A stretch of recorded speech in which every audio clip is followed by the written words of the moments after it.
وَلَقَدْ يَسَّرْنَا الْقُرْآنَ لِلذِّكْرِ فَهَلْ مِن مُّدَّكِرٍ۔ اور ہم نے قرآن کو سمجھنے کے لیے آسان کر دیا، تو کوئی ہے جو سوچے سمجھے۔ صوت القرآن، قرآن کی آواز۔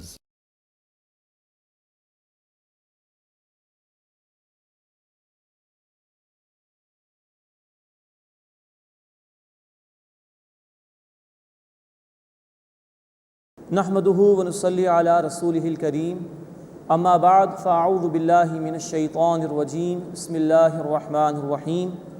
سبحان الذي اسرى بعبده ليلا من المسجد الحرام الى المسجد الاقصى الذي باركنا حوله لنريه من آیاتنا انه هو السمیع البصیر۔ صدق اللہ العظیم۔ سورہ بنی اسرائیل کا ہم آغاز کر رہے ہیں۔ اس کا ایک اور نام سورۃ الاسراء بھی ہے۔ یہ سورہ مبارکہ مکی صورت ہے اور اس میں اول و آخر بنی اسرائیل کے حالات کا ذکر کیا گیا ہے۔ ساتھ ہی ہم دیکھیں گے انشاءاللہ تعالی کہ نبی کریم صلی اللہ علیہ وسلم کے واقعہ معراج کو اس میں بیان کیا گیا ہے، اور یہ واقعہ ہجرت سے کچھ ہی عرصے پہلے پیش آیا تھا، اور اس کے بعد ہجرت کا معاملہ پیش ہوا اور مسلمان پہ تشریف لے گئے مدینہ منورہ۔ چنانچہ نوٹ فرمائی کہ وہاں پھر اہل ایمان کے لیے کچھ ہدایات ضروری تھیں، جس کا ذکر انشاءاللہ اس سورہ مبارکہ میں آگے چل کر ہم پڑھیں گے۔ یوں اس واقعہ معراج سے یہ بھی ہوا کہ نبی صلی اللہ علیہ وسلم کی امت کو منصب امامت پر فائز کر دیا گیا، اور بنی اسرائیل کو اس منصب سے معزول کر دیا گیا، جس کی طرف اشارہ اس سورہ مبارکہ میں آ رہا ہے۔ مزید نوٹ فرمائی کہ یہ دو بڑی خوبصورت صورتیں ہیں جو قرآن کے بالکل درمیان میں آ رہی ہیں، سورہ بنی اسرائیل اور اس کے بعد سورۃ الکہف، اور یہ بالکل جوڑے جوڑے کی صورت میں ہے۔ چنانچہ نوٹ فرمائیے سورہ بنی اسرائیل کا آغاز ہوا سبحان الذی کے الفاظ، سورۃ الکہف کا آغاز ہوگا الحمدللہ الذی کے الفاظ۔ مزید نوٹ فرمائیے کہ سورہ بنی اسرائیل کے آغاز میں نبی صلی اللہ علیہ وسلم کے اوپر تشریف لے جانے کا ذکر ہے، یعنی واقعہ معراج۔ سورۃ الکہف کے آغاز میں نزول قرآن کا ذکر ہے کہ فرشتہ نیچے وحی لے کر آیا کرتا تھا۔ دونوں صورتوں کے اختتام پر ہم دیکھیں گے کہ قل کے لفظ سے آیات کا آغاز ہوتا ہے۔ اسی طرح ہم دیکھیں گے انشاءاللہ کہ سورہ بنی اسرائیل کے اختتام پر اللہ کی تکبیر کا ذکر ہے، اور سورۃ الکہف شروع ہوتی ہے الحمدللہ، یعنی اللہ کے شکر ادا کیے جانے کے ذکر سے۔ دونوں صورتوں میں درمیان میں آدم علیہ السلام کے واقعے کو اور ابلیس کے واقعے کو بیان کیا گیا ہے۔ دونوں صورتوں میں ایک ایک ہجرت کا ذکر ہے۔ سورہ بنی اسرائیل میں نبی صلی اللہ علیہ وسلم کی ہجرت کا ذکر ہے، اور سورہ کہف میں ہم دیکھیں گے اصحاب کہف کی ہجرت اور ان کے واقعے کا ذکر آیا ہے۔ یہ سورہ بنی اسرائیل اور سورۃ الکہف کے مضامین میں آپس میں مشابہت ہے۔ سورہ بنی اسرائیل کے متعلق یہ بھی نوٹ فرمائیے کہ اس میں لفظ قرآن 16 مرتبہ آیا ہے۔ پورے قرآن میں قرآن کا لفظ 60 مرتبہ آیا ہے، جس میں سے 16 مرتبہ اسی سورہ مبارکہ میں آیا ہے۔ بار بار اس سورہ مبارکہ میں ہم دیکھیں گے کہ قرآن حکیم کے حوالے سے اللہ تعالیٰ نے گفتگو ارشاد فرمائی۔ اب جو پہلا رکوع اس سورہ مبارکہ کا ہے، اس میں واقع معراج کا ذکر ہے، اسی طرح بنی اسرائیل کے عروج و زوال کا ذکر ہے، اور ان کو جو آخری مہلت دی گئی تھی اس کا ذکر انشاءاللہ ہمارے سامنے آئے گا۔ سبحان الذی اسری بعبدہ لیلا، پاک ہے وہ ذات یعنی اللہ جو اپنے بندے صلی اللہ علیہ وسلم کو رات کے قلیل حصے میں لے گیا، من المسجد الحرام الى المسجد الاقصى، مسجد حرام سے مسجد اقصی تک، الذی بارکنا حولہ لنریہ من آیاتنا، وہ مسجد اقصی کے جس کے ارد گرد ہم نے برکت عطا کی ہے تاکہ ہم اپنے بندے صلی اللہ علیہ وسلم کو اپنی نشانیوں میں سے دکھائیں۔ انہ هو السمیع البصیر، بے شک وہ اللہ خوب سننے والا دیکھنے والا ہے۔ یہ ایک آیت میں اشارہ ہے واقع معراج کی طرف۔ پورے سفر معراج کو معراج کہا جاتا ہے عام اصطلاح میں، لیکن اس کے دو حصے ہیں۔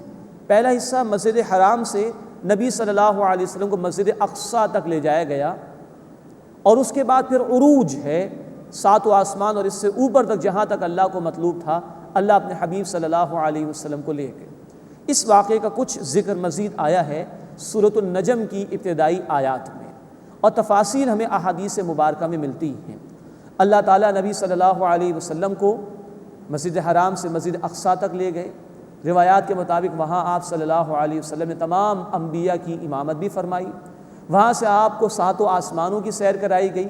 ہر آسمان پر مختلف انبیاء اور رسولوں سے آپ صلی اللہ علیہ وسلم کی ملاقات ہوئی۔ انتہائی عروج اللہ کے رسول علیہ الصلوۃ والسلام کو عطا کیا گیا۔ وہ مقام بھی آیا کہ جس سے آگے بڑھنے سے جبریل امین علیہ السلام نے انکار کر دیا۔ پھر اللہ نے اپنی تجلیات اپنے حبیب صلی اللہ علیہ وسلم کو عطا فرمائی اور نہایت عمدہ نشانی اپنے حبیب صلی اللہ علیہ وسلم کو دکھائیں۔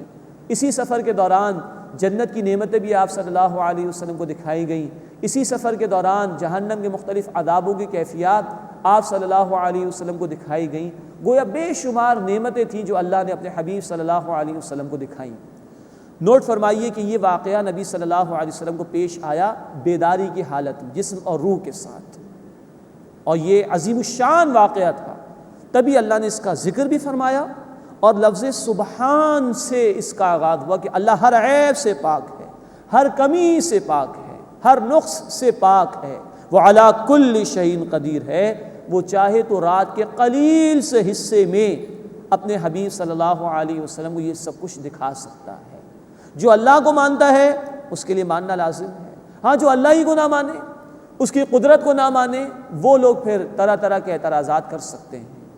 رومانیہ کا ایک وزیر خارجہ، اس نے کتاب لکھی نبی صلی اللہ علیہ وسلم کی سیرت مبارکہ پر۔ عیسائی ہونے کے باوجود اس نے اس مقام پر پہنچ کر کہا ہے واقعہ معراج پر کہ میں اللہ کو علی کل شیء قدیر مانتا ہوں۔ اس کے لیے ممکن ہے کہ وہ اپنے رسول علیہ الصلوۃ والسلام کو یہ سب کچھ دکھا سکتا ہے۔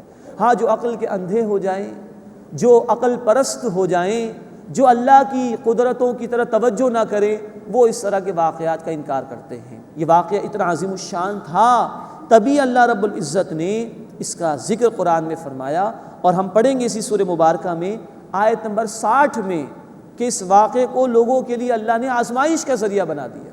مشرکین نے اعتراضات کرنا شروع کر دیے کہ یہ کیا بات ہوگی کہ رات کے قلیل سے حصے میں اتنا کچھ دکھا دیا گیا۔ اور یہ بات جب ابو بکر صدیق رضی اللہ تعالی عنہ کو معلوم ہوئی تو انہوں نے فرمایا آمنا وصدقنا، میں ایمان لایا، میں نے تصدیق کی۔ فرشتہ روزانہ اوپر سے نیچے آتا ہے، میں مانتا ہوں اس چیز کو۔ اللہ اپنے حبیب صلی اللہ علیہ وسلم کو 7 آسمان کے اوپر لے گیا تو کون سی مشکل بات ہے اللہ کے لیے؟ تو یہ عظیم الشان واقعہ پیش آیا جو نبی صلی اللہ علیہ وسلم کی رسالت کی بھی بہت بڑی دلیل ہے صداقت کے اعتبار سے، اور اس بات کا اشارہ بھی ہو گیا کہ اب کون و مکان دنیا بھر کی جو بھی امامت ہے وہ نبی صلی اللہ علیہ وسلم اور ان کی امت کو عطا کر دی گئی۔ اسی واقعہ معراج میں آپ نے تمام انبیاء کی نماز کی امامت فرمائی، تو گویا آپ امام الانبیاء ہیں۔ اب یہ منصب امامت آپ صلی اللہ علیہ وسلم کی امت کو عطا کر دیا گیا اور بنی اسرائیل کو اس منصب سے ہٹا دیا گیا۔ گویا واقعہ معراج سے یہ مسئلہ بھی حل ہو گیا کہ بیت المقدس کی نگرانی اور اس کے انتظام کی ذمہ داری اور حق مسلمانوں کا ہے، نہ کہ بنی اسرائیل اور یہود کا۔ سبحان الذی اسری بعبدہ لیلا من المسجد الحرام الی المسجد الاقصی، پاک ہے وہ یعنی اللہ جو اپنے بندے صلی اللہ علیہ وسلم کو رات کے قلیل سے حصے میں لے گیا مسجد حرام سے مسجد اقصیٰ تک۔ اقصیٰ کہتے ہیں دور کی شے کو، تو خاصا دور ہے مسجد اقصیٰ کا مقام مسجد حرام سے، اس لیے اس کو دور کی مسجد کہا گیا۔ مزید اور فرمائیے اللہ نے فرمایا بعبدہ، عبدیت بہت بڑا رتبہ ہے، اور اللہ تعالیٰ نے اپنے حبیب صلی اللہ علیہ وسلم کی جہاں جہاں شان واضح فرمائی لفظ عبد استعمال کیا۔ سورہ بنی اسرائیل کی پہلی آیت میں ہم پڑھ رہے ہیں، سورۃ الکہف آیت نمبر 1 میں، سورۃ الفرقان آیت نمبر 1 میں عبد کا ہی لفظ اللہ تعالیٰ نے استعمال فرمایا اپنے حبیب صلی اللہ علیہ وسلم کے لیے۔ الذی بارکنا حولہ لنریہ من آیاتنا، وہ مسجد اقصیٰ جس کے ارد گرد ہم نے برکت عطا کی ہے۔ مادی اعتبار سے بھی وہاں زرخیز زمین ہے، خوشحالی ہے، اور روحانی اعتبار سے کئی انبیاء علیہم الصلاۃ والسلام کو اللہ نے وہاں بھیجا، ہر اعتبار سے برکت۔ لنریہ من آیاتنا، تاکہ ہم اپنے بندے صلی اللہ علیہ وسلم کو اپنی نشانیوں میں سے کچھ دکھائیں۔ انہ هو السمیع البصیر، بے شک وہ اللہ خوب سننے والا خوب دیکھنے والا ہے۔ وآتینا موسیٰ الکتاب، اور ہم نے موسیٰ علیہ الصلاۃ والسلام کو کتاب عطا کی یعنی تورات۔ وجعلناہ ھدی لبنی اسرائیل، اور اسے بنی اسرائیل کے لیے ہدایت بنایا۔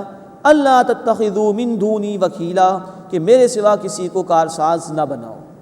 یعنی تورات کی تعلیمات کا بھی لب لباب اور خلاصہ یہ کہ اللہ کی توحید پر کاربند ہو جاؤ، اسی پر توکل کرو اور اس کے ساتھ کسی کو شریک نہ کرو۔ ذریۃ من حملنا مع نوح، اے ان لوگوں کی اولاد جن کو ہم نے نوح علیہ السلام کے ساتھ سوار کیا۔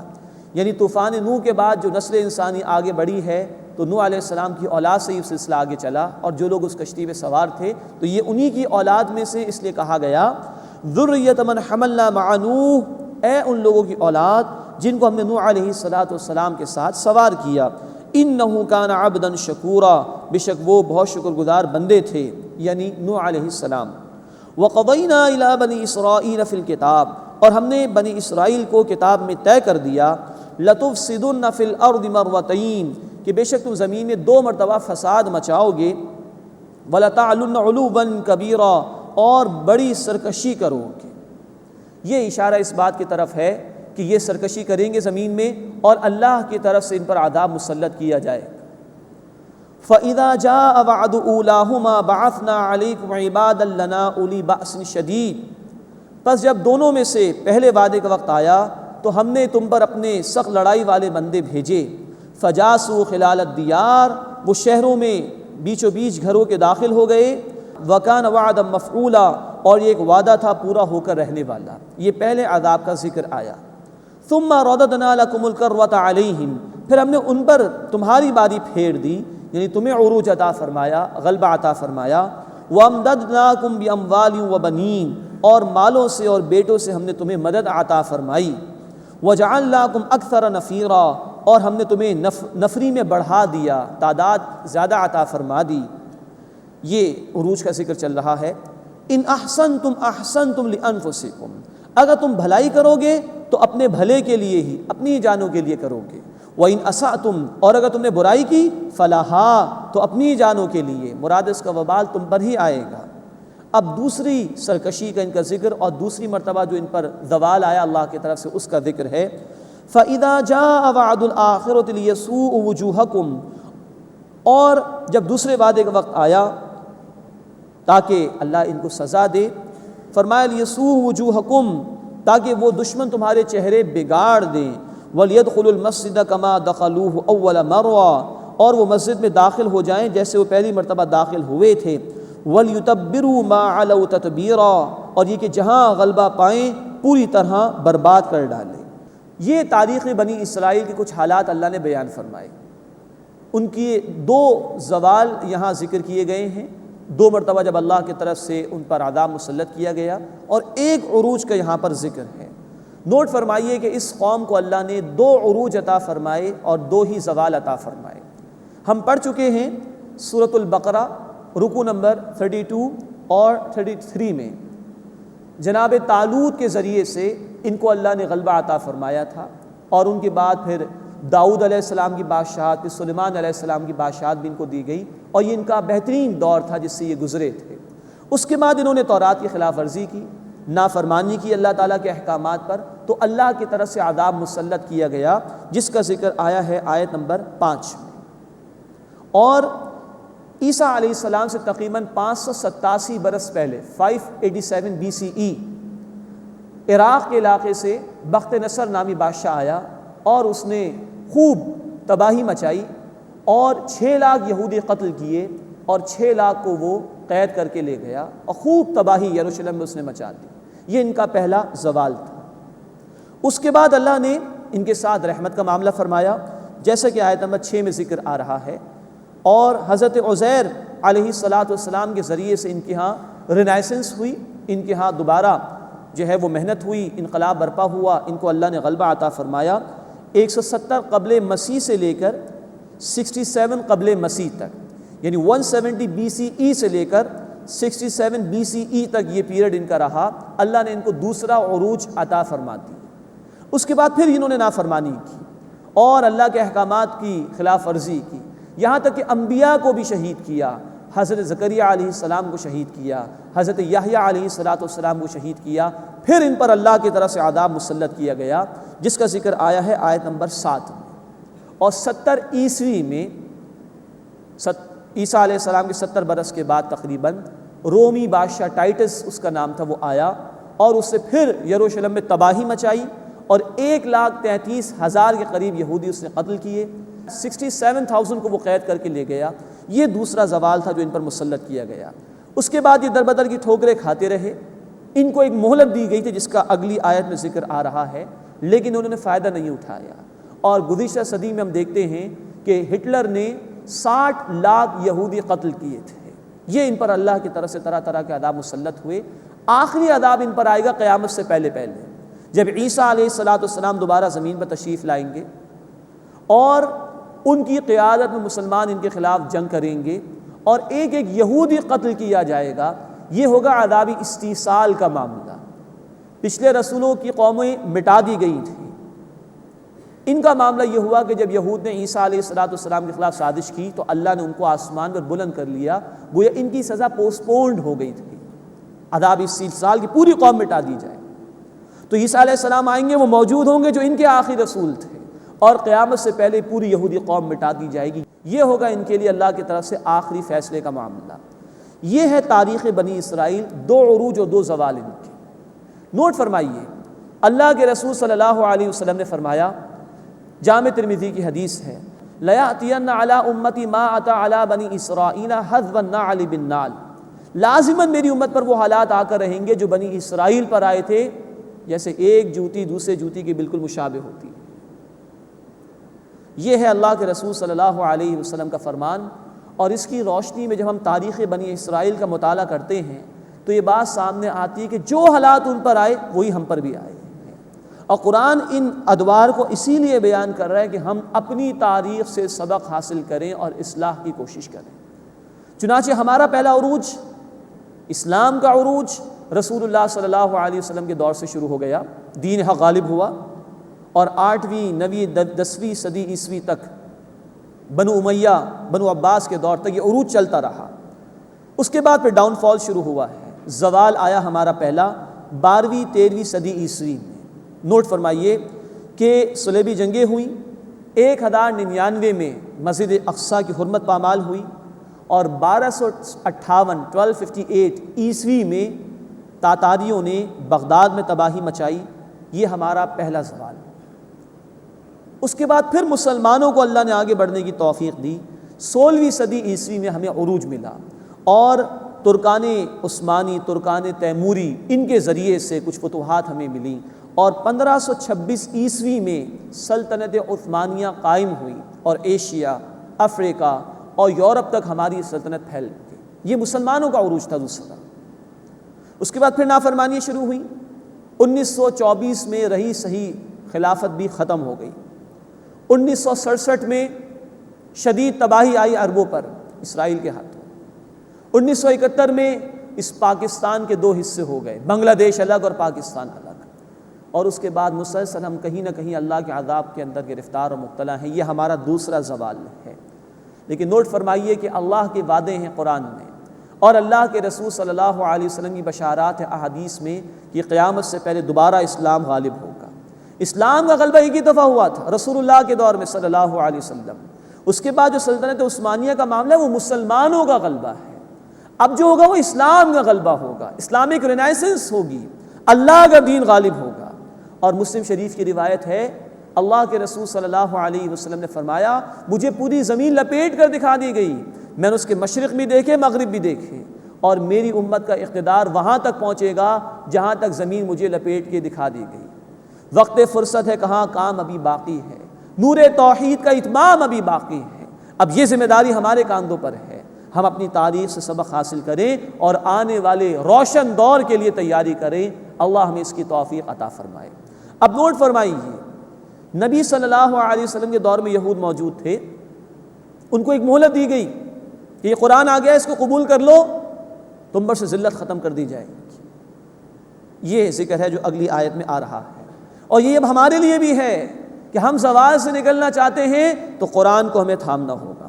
فرمایا کہ عَسَىٰ رَبُّكُمْ أَن يَرْحَمَكُمْ، قریب ہے کہ تمہارا رب تم پر رحم فرمائے، وَإِنْ عُدْتُمْ عُدْنَا، اور اگر تم پھر وہی کرو گے تو ہم بھی وہی کریں گے۔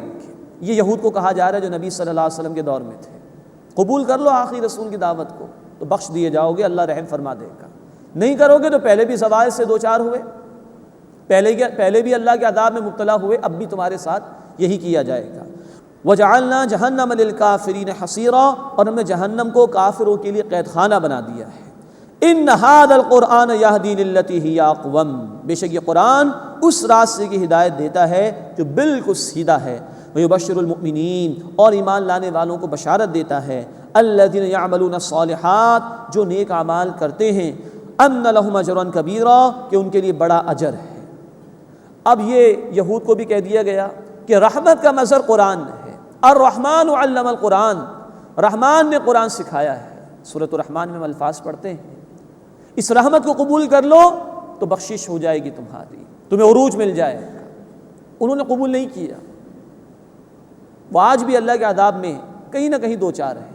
اسرائیل کی ریاست بھی اگر ہے تو اپنے بل بوتے پر نہیں، امریکہ اور برطانیہ کے آشیرواد کی وجہ سے، اور قیامت سے پہلے وہ برباد کیے جائیں گے۔ پچھلی صدی میں ہٹلر کے ہاتھوں وہ تباہ ہوئے، 60 لاکھ یہودی قتل ہوئے، لیکن ہم بھی زوال سے دو چار ہیں۔ ہمارے لیے بھی راستہ قرآن کا راستہ ہے۔ اللہ کے رسول صلی اللہ علیہ وسلم نے فرمایا، مسلم شریف کی روایت ہے، ان اللہ یرفع بہذا الکتاب اقواما ویدہ بہ آخرین، بے شک اللہ اس قرآن کی بدولت قوموں کو عروج عطا فرمائے گا اور اس کو ترک کر دینے کی وجہ سے ذلیل اور رسوا فرما دے گا۔ وہ زمانے میں معزز سے مسلمان ہو کر اور تم خوار ہوئے تارک قرآن ہو کر۔ آج ہمارے زوال کی وجہ صحیح مسلم کی اس روایت کی روشنی میں یہ ہے کہ ہم نے قرآن کو ترک کر دیا ہے۔ اگر ہم عروج چاہتے ہیں تو ہمیں قرآن کو تھامنا ہوگا۔ حضرت ابوبکر صدیق رضی اللہ تعالی عنہ نے فرمایا، اس امت کے آخری حصے کی اصلاح اسی طرح ہوگی جس طرح اس امت کے پہلے حصے کی اصلاح ہوئی تھی۔ وہ اصلاح فرمائی تھی محمد کریم صلی اللہ علیہ وسلم نے قرآن کے ذریعے سے۔ آج بھی ہمیں قرآن کو تھامنا ہوگا۔ اللہ ہمیں قرآن کو تھامنے کی توفیق عطا فرمائے۔ اسی سے دلوں کی دنیا بدلے گی، اسی سے ہدایت ملے گی، اسی سے دنیا کی محبت سے نکلے گی، آخرت کی محبت پیدا ہوگی، عمل کا جذبہ پیدا ہوگا، اور جب عمل کا جذبہ امت میں پیدا ہوگا تو اللہ یقیناً ہماری مدد فرمائے گا۔ اللہ ہمیں قرآن کو تھامنے کی توفیق عطا فرمائے۔ ان ھذا القرآن یہدی للتی ہی اقوم، بے شک یہ قرآن اس راستے کی ہدایت دیتا ہے جو بالکل سیدھا ہے۔ ویبشر المؤمنین، اور اہل ایمان کو بشارت دیتا ہے، الذین یعملون الصالحات، جو اچھے اعمال کرتے ہیں، ان لہم اجرا کبیرا، بے شک ان کے لیے بڑا اجر ہے۔ وان الذین لا یؤمنون بالآخرہ، اور جو لوگ آخرت پر ایمان نہیں رکھتے، اعتدنا لہم عذابا الیما، ان کے لیے ہم نے دردناک عذاب تیار کیا ہے۔ عمل کی خرابی کی وجہ قرآن بیان کرتا ہے آخرت پر ایمان میں کمزوری۔ جتنا یقین ہوگا انسان کو کہ مجھے موت آنی ہے اور اللہ کے حضور جانا ہے، اتنا عمل اس کا درست ہوگا، اور جتنا وہ آخرت کو بھلائے گا، فراموش کرے گا، اتنا بے عملی کا وہ شکار ہو جائے گا۔ اس کے بعد دوسرا رکو سورہ مبارکہ کا شروع ہو رہا ہے۔ اس میں انسان کی جلد بازی کی روش کا بیان ہے، اللہ کی نشانیوں کا ذکر ہے، اور نافرمانوں کا بھی بیان ہے، اور دنیا اور آخرت کا بڑا حسین اور بڑا ہی عمدہ موازنہ پیش کیا گیا ہے۔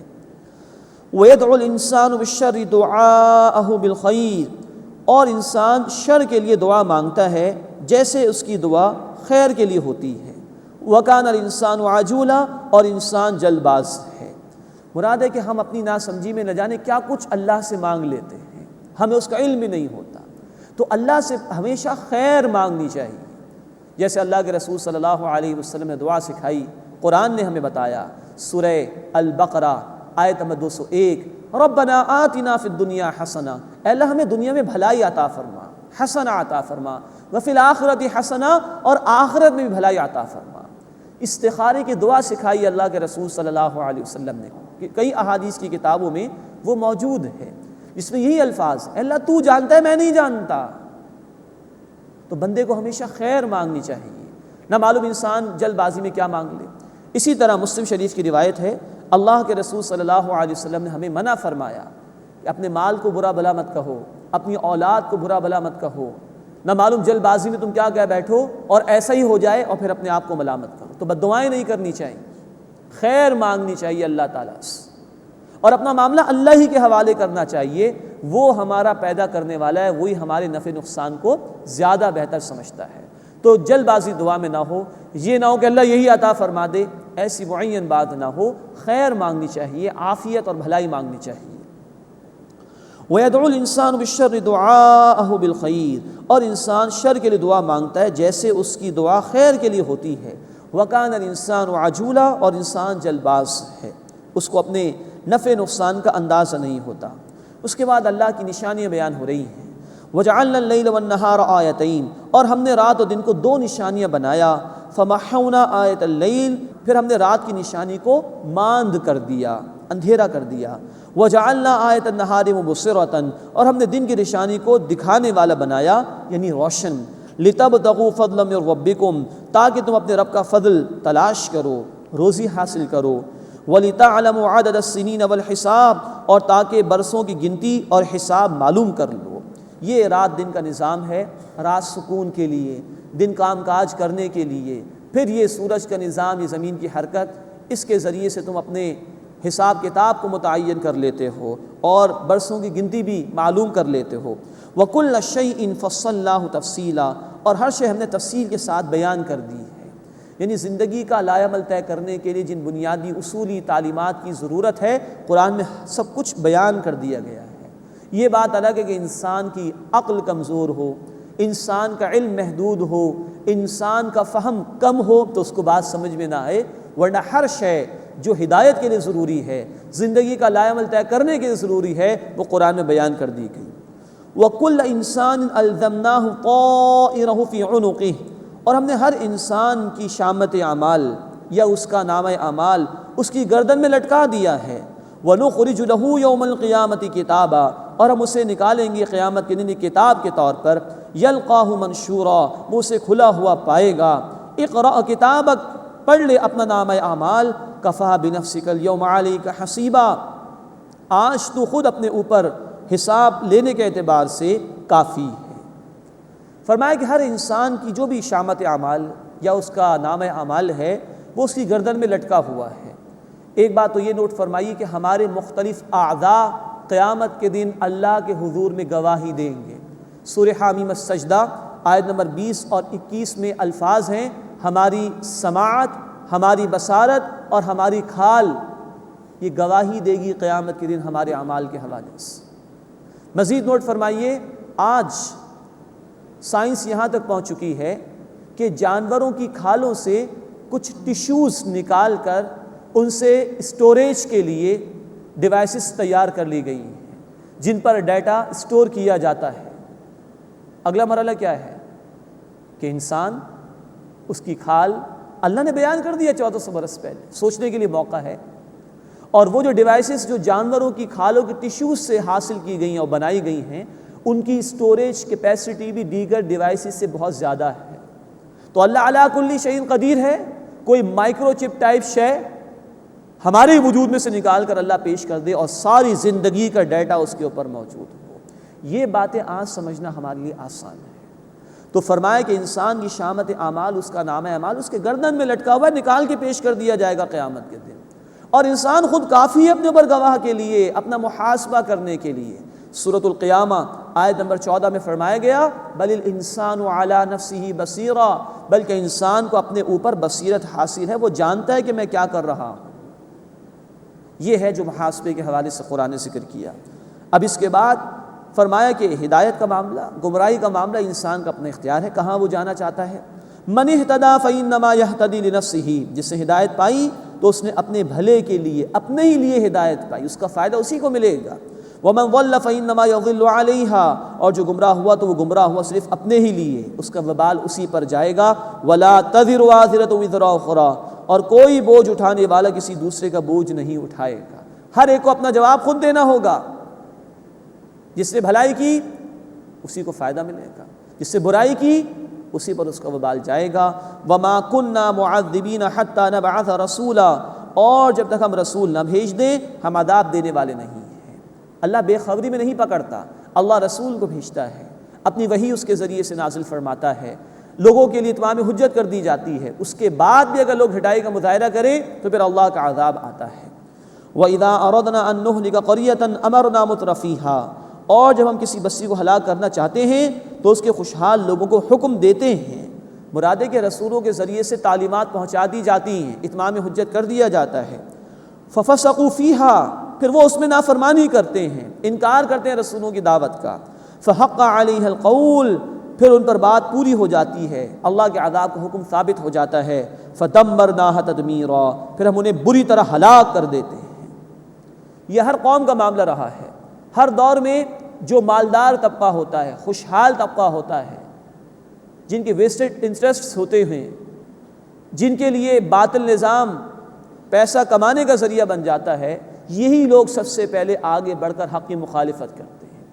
کیونکہ اگر حق غالب ہو جائے تو ان کے دھندے ختم ہو جائیں گے، ان کی تجوریاں خالی ہو جائیں گے، حرام نہیں کما سکیں گے، پھر ظلم نہیں کر سکیں گے لوگوں پر. تو یہ آگے بڑھ کر مخالفت کرتے ہیں حق کی اور پھر برباد کر دیے جاتے ہیں. وَكَمْ أَهْلَكْنَا مِنَ الْقُرُونِ مِنْ بَعْدِ نُوحٍ، اور نوح علیہ السلام کے بعد کتنی بستیاں ہم نے ہلاک کر دیں. وَكَفَى بِرَبِّكَ بِذُنُوبِ عِبَادِهِ خَبِيرًا بَصِيرًا، اور اے نبی صلی اللہ علیہ وسلم آپ کا رب کافی ہے اپنے بندوں کے گناہوں کی خبر رکھنے کے لیے اور خوب دیکھنے کے اعتبار سے. اس کے بعد اب دنیا اور آخرت کا ایک کانٹراسٹ، ایک موازنہ پیش کیا جا رہا ہے. یہ مضمون کئی مرتبہ قرآن حکیم میں آیا ہے. اس مقام پر اس مضمون کا کلائمیکس ہے، نقطہ عروج ہے. من کان یرید العاجلہ، جو کوئی جلدی چاہتا ہے، مراد دنیا جلد مل جانے والی ہے، جو یہ دنیا چاہتا ہے، عجلنا لہ فیہا ما نشاء لمن نرید، ہم جس کو جتنا چاہیں جلد دے دیں گے. جو چاہے گا مل جائے گی دنیا، اس کو محنت کرنے کی بھی ضرورت نہیں ہے. مراد یہ ہے کہ یہاں کا حصہ مقرر ہے، ہر ایک کو ملے گا. عجلنا لہ فیہا ما نشاء لمن نرید، ہم جس کو جتنا چاہیں جلد دے دیں گے. ثم جعلنا لہ جہنم، پھر ہم نے اس کے لیے جہنم بنائی ہے. یصلاھا مذموما مدحورا، وہ اس میں داخل ہوگا مذمت کیا گیا اور دھکیلا ہوا بنا کر. یعنی کہ دنیا جو ہے وہ بغیر محنت کے بھی شاید مل جائے، مانگنے پر بھی مل جائے گی، لیکن اینڈ رزلٹ یہ کہ جہنم دی جائے گی پھر اس کے نتیجے، جہاں انسان مذمت زدہ ہوگا اور دھکیلا ہوا ہوگا. اس کے مقابلے میں ومن اراد الآخرہ، اور جو کوئی آخرت چاہے، وسعى لها سعيها، اور اس کے لیے کوشش بھی کرے جیسا کہ کوشش کرنی چاہیے. وهو مؤمن، اور وہ ایمان لانے والا بھی ہو. فاولئک کان سعیهم مشکورا، تو یہی وہ لوگ ہیں کہ جن کی کوششوں کی قدر کی جائے گی. اب یہ آخرت کا بیان ہے. آخرت محض چاہنے سے نہیں ملے گی، اس کے لیے محنت کرنی ہوگی جیسا کہ محنت کرنے کا حق ہے، اور ایمان بھی اس کے لیے شرط لازم ہے. تب اللہ تعالیٰ کے ہاں نجات مل سکے گی بندے. تو یہ فرق ہے دنیا اور آخرت کے اعتبار سے. دنیا چاہتے ہو مل جائے گی، بغیر محنت کے بھی مل جائے گی، خوب بھرپور مل جائے گی، لیکن آخرت میں کچھ نہیں ہوگا. لیکن آخرت چاہتے ہو تو محض تمنا کافی نہیں، محض دعائیں خواہشات کافی نہیں، اس کے لیے محنت کرنی ہوگی جیسا کہ محنت کرنے کا حق ہے. اس کے لیے ایمان شرط لازم ہے. یہ کرو تو پھر آخرت میں کامیابی ہے. اللہ ہمیں دنیا کے بجائے آخرت کا طالب بنتے ہوئے محنت کرنے کی توفیق عطا فرمائے. کُلًّا نُمِدُّ ہؤلاء وہؤلاء من عطاء ربک، اے نبی صلی اللہ علیہ وسلم آپ کے رب کی بخشش سے ان کو بھی اور ان کو بھی ہر ایک کو ہم دیتے ہیں. وما کان عطاء ربک محظورا، اور آپ کے رب کی بخشش کسی پر روکے جانے والی نہیں ہے. یعنی کوئی نافرمان ہے تو یہ نہیں کہ اللہ اس کا کھانا پینا روک دے، ایسا نہیں ہے. یہ دنیا میں ہر ایک کو مل رہا ہے، لیکن اصل مسئلہ آخرت کا. انظر کیف فضلنا بعضهم علی بعض، دیکھو ہم نے کس طرح ان کو ایک دوسرے پر فضیلت دی ہے. کسی کو زیادہ دیا، کسی کو کم دیا، یہ آزمائش کے لیے ہے. وللآخرۃ اکبر درجات واکبر تفضیلا، اور یقیناً آخرت کے درجے سب سے بڑے اور فضیلت میں سب سے برتر ہیں. اصل زندگی آخرت کی ہے. قرآن کہتا ہے سورۃ الاعلیٰ آیت نمبر 16 اور 17 میں، بل تؤثرون الحیات الدنیا، تم دنیا کی زندگی کو ترجیح دیتے ہو. والآخرۃ خیر وابقا، اور آخرت بہتر بھی ہے اور ہمیشہ رہنے والی بھی ہے. اب خود فیصلہ کر لو، عارضی فائدہ چاہتے ہو یا ہمیشہ کا فائدہ چاہتے ہو. لا تجعل مع اللہ الہا آخر، اللہ کے ساتھ کوئی اور معبود نہ ٹھہراؤ. فتقعد مذموما مخذولا، تو بیٹھ رہو گے مذمت کیے ہوئے بے بس ہو کر. یعنی اللہ کے ساتھ کسی کو شریک نہ کرو، ورنہ تباہی اور بربادی ہاتھ آئے گی، انتہائی مذمت ہو جائے گی تمہاری، انتہائی تم بے بس ہو جاؤ. اس کے بعد سورہ بنی اسرائیل کا تیسرا اور چوتھا رکوع آ رہے ہیں. ان دو رکوعوں میں اللہ نے معاشرتی سطح پر سوشل گائیڈ لائنز ہمیں عطا فرمائی ہیں، اور نوٹ فرمائیے کہ ابن عباس رضی اللہ تعالی عنہ کا فرمان ہے کہ اس مقام پر تورات میں جو 10 بڑے بڑے احکامات دیے گئے تھے 10 کمانڈمنٹس آف تورات، ان کا خلاصہ قرآن نے بیان کیا۔ تو یہ مقام بڑا اہم ہے سوشل گائیڈ لائنز کے حوالے سے، معاشرتی ہدایات کے حوالے سے، کہ تورات کے بڑے بڑے احکامات کا خلاصہ ہے جو اس مقام پر اللہ نے بیان فرمایا۔ اس مقام کا ایک خلاصہ ہم پڑھ چکے ہیں سورۃ الانعام رکوع نمبر 19 میں، اور ان معاشرتی ہدایات کا کچھ ذکر آ چکا ہے سورۃ البقرہ آیت 83 اور سورۃ النساء آیت نمبر 36 میں۔ یہاں ان معاشرتی ہدایات کو خاصی تفصیل سے اللہ تعالیٰ نے بیان فرمایا۔ نوٹ فرمائیے، ہمارا دین ایک مکمل نظام زندگی ہے۔ یہ عبادات بھی بتاتا ہے، نماز ادا کرنی ہے، زکوٰۃ روزہ حج بھی دیتا ہے، لیکن یہ بندوں کے حقوق بھی بیان کرتا ہے، یہ معاشرتی سطح پر بھی ہدایات دیتا ہے، یہ معاشی سطح پر بھی ہدایات دیتا ہے۔ ایک بہترین معاشرے کو قائم کرنے کے لیے بڑی باریک بینی کے ساتھ اللہ کی کتاب نے ہمیں ہدایات عطا فرمائی۔ یہ مقام اس کا بہترین ماسٹر پیس ہے۔ وَقَضَىٰ رَبُّكَ أَلَّا تَعْبُدُوا إِلَّا إِيَّاهُ، اور تمہارے رب نے حکم دیا کہ اس کے سوا کسی کی عبادت نہ کرو۔ نوٹ فرمائیے، یہ تیسرا رکوع شروع ہو رہا ہے، توحید کا ذکر آ گیا۔ چوتھا رکوع مکمل ہوگا جہاں یہ سلسلہ 10 بڑے بڑے احکامات کے حوالے سے مکمل ہوگا، آیت نمبر 40 پر، وہاں بھی توحید کا ذکر ہے۔ گویا توحید ایک ڈوگما، ایک مان لیے جانے والا عقیدہ ہی نہیں ہے، بلکہ اس توحید کی بنیاد پر اہل ایمان ایک معاشرہ قائم کرے۔ توحید کے تقاضوں کے مطابق ایک سوسائٹی ڈیولپ ہونی چاہیے۔ تو اول و آخر ان تعلیمات میں آپ دیکھیے کہ توحید کا بیان آیا ہے۔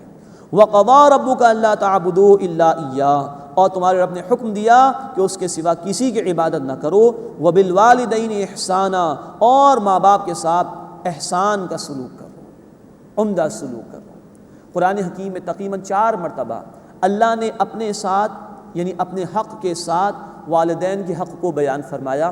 یہ مقام اس اعتبار سے انتہائی عروج کا حامل ہے، کلائمیکس ہے ماں باپ کے حقوق کے بیان کے حوالے سے۔ وَبِالْوَالِدَيْنِ إِحْسَانًا، اور ماں باپ کے ساتھ حسن سلوک کرو۔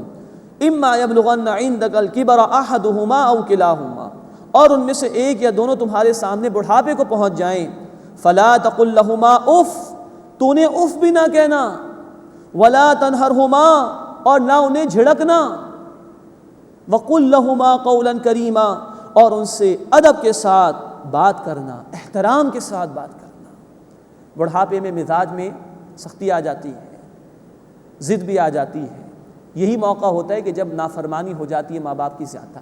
نہیں، وہ دونوں یا ایک بھی بوڑھے ہو جائے تو اف بھی نہ کہو، جھڑکنے کی بھی اجازت نہیں، اور نرمی کے ساتھ بات کرو ان سے۔ وَاخْفِضْ لَهُمَا جَنَاحَ الذُّلِّ مِنَ الرَّحْمَةِ، اور ان کے لیے عاجزی کے ساتھ اپنے بازو جھکا دو رحمت سے، اور جھکو ان کے سامنے۔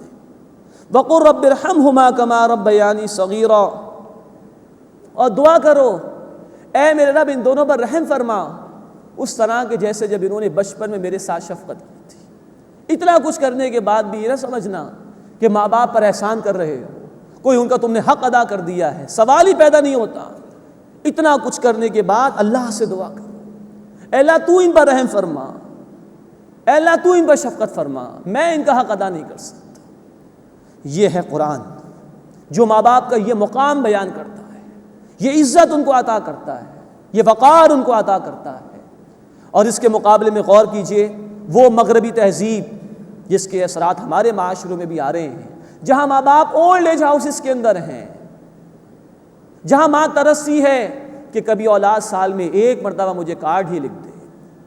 یورپ کی عورت کہتی ہے کہ میں خوش قسمت عورت ہوں، میں خوش قسمت ماں ہوں، اس لیے کہ میری بیٹی یا میرا بیٹا سال میں 1 مرتبہ کرسمس کے موقع پر مجھے وش کرتے ہیں۔ تصور میں لائیے اس تہذیب کو، اور اللہ کی ان آیات پر قربان جائیے کہ ماں باپ کو کیا رتبہ اس دین نے عطا فرمایا۔ وَقُلْ رَبِّ ارْحَمْهُمَا كَمَا رَبَّيَانِي صَغِيرًا، اور دعا کرو کہ اے میرے رب ان دونوں پر رحم فرما جیسے انہوں نے میری پرورش کی تھی جب میں چھوٹا تھا۔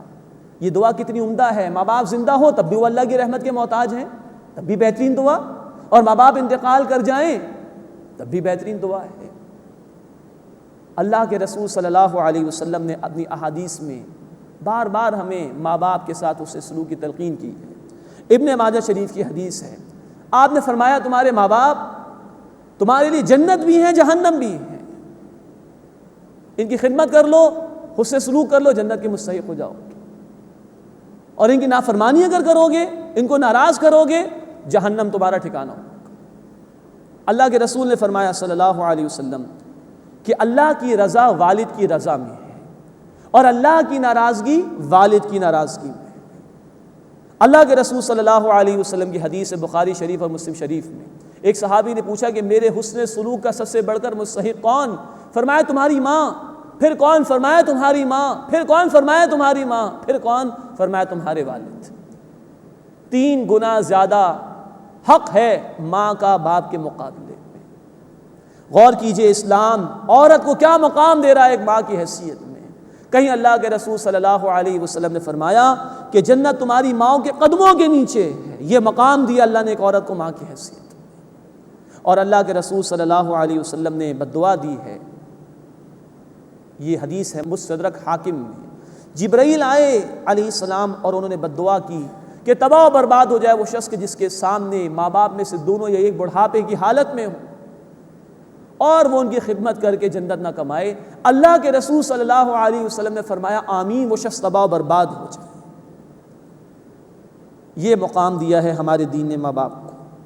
ہمارے ماں باپ میں سے جو بھی حیات ہوں اللہ ہمیں ان کی خدمت کی توفیق عطا فرمائے، ان کے ساتھ اس سے سلوک کرنے کی توفیق عطا فرمائے، اور اگر ایک یا دونوں انتقال کر گئے ہوں تو اللہ ہمیں ان کے لیے صدقہ جاریہ بننے کی توفیق عطا فرمائے، اللہ ہمیں ان کے لیے دعا اور استغفار کرنے کی توفیق عطا فرمائے۔ ان سے بڑی کوئی دنیا میں نعمت نہیں۔ وَاخْفِضْ لَهُمَا جَنَاحَ الذُّلِّ مِنَ الرَّحْمَةِ، اور ان کے لیے عاجزی کے ساتھ بازو جھکا دو رحمت سے۔ وَقُلْ رَبِّ ارْحَمْهُمَا كَمَا رَبَّيَانِي صَغِيرًا، اور دعا کرو کہ اے میرے رب ان دونوں پر رحم فرما جیسے انہوں نے بچپن میں جب چھوٹا تھا تو میری پرورش کی تھی، اے اللہ تو ان پر رحم فرما۔ رَبُّكُمْ أَعْلَمُ بِمَا فِي نُفُوسِكُمْ، تمہارا رب خوب جانتا ہے جو تمہارے دلوں میں ہے۔ ان تکونوا صالحین، اگر تم نیک ہوگے، فإنہ کان للأوابین غفورا، تو بے شک وہ رجوع کرنے والوں کو بخش دینے والا ہے۔ یعنی ممکن ہے کہ بسا اوقات ماں باپ کوئی ایسی خواہش کا اظہار کریں کہ جس پر عمل کرنا اولاد کے لیے ممکن نہیں ہے، کوئی ایسی چیز خرید کر دینے کا مطالبہ کریں کہ اولاد مالی طور پر اس کو خرید کر نہیں دے سکتی، یا ہو سکتا ہے کہ ماں باپ کسی نافرمانی کے کام کا کہیں جس پر عمل کرنا جائز نہیں۔ ابو داؤد شریف کی روایت ہے کہ لا طاعت لمخلوق فی معصیت الخالق، مخلوق کی ایسی اطاعت جائز نہیں جس میں خالق کی نافرمانی ہوتی ہو۔ تو نوٹ فرمائیے ماں باپ کا حق ہے لیکن اللہ کے حق کے نیچے، تو اگر کوئی وہ ایسا مطالبہ کر دیں جو شریعت کے خلاف ہو تو اس پر تو عمل نہیں ہوگا، یہ نافرمانی نہیں ہے ماں باپ کی۔ تو تسلی دے دی گئی کہ اگر ماں باپ کوئی ایسا مطالبہ کر رہے ہیں کہ جس پر عمل کرنا اولاد کے لیے ممکن نہیں تو یہ نافرمانی نہیں ہے۔ ان تکونوا صالحین، اگر تم نیک ہو، تمہارے دل میں ان کے حسن سلوک کا جذبہ ہے، تم نافرمانی کرنے کا ارادہ نہیں رکھتے، ان تکونوا صالحین، اگر تم نیک ہوگے، فإنہ کان للأوابین غفورا، تو بے شک وہ اللہ رجوع کرنے والوں کو بخش دینے والا ہے، معاف فرمانے والا ہے۔ یہ ہیں خوبصورت تعلیمات ہمارے دین کی، یہ ڈیوائن ورژن اللہ کی طرف سے آئی ہوئی تعلیمات ہیں، اور آج وہ معاشرہ ہم مغرب میں بھی دیکھ رہے ہیں اور کچھ اپنے علاقوں میں بھی کہ جہاں ماں باپ کو گھروں سے نکال دیا جاتا ہے۔ ہم خود فیصلہ کریں ہمیں یہ ورژن پسند ہے جو اللہ کی طرف سے آیا، یا وہ ورژن پسند ہے کہ جو مغربی تہذیب سے آ رہا ہے جو سراسر اللہ کی نافرمانی پر مبنی ہے۔ اللہ ہمیں اپنی تعلیمات پر عمل کی توفیق عطا فرمائے اور ماں باپ کے ساتھ اس سے سلوک کرنے کی توفیق عطا فرمائے۔ آمین یا رب العالمین، وآخر دعوانا الحمد للہ رب العالمین۔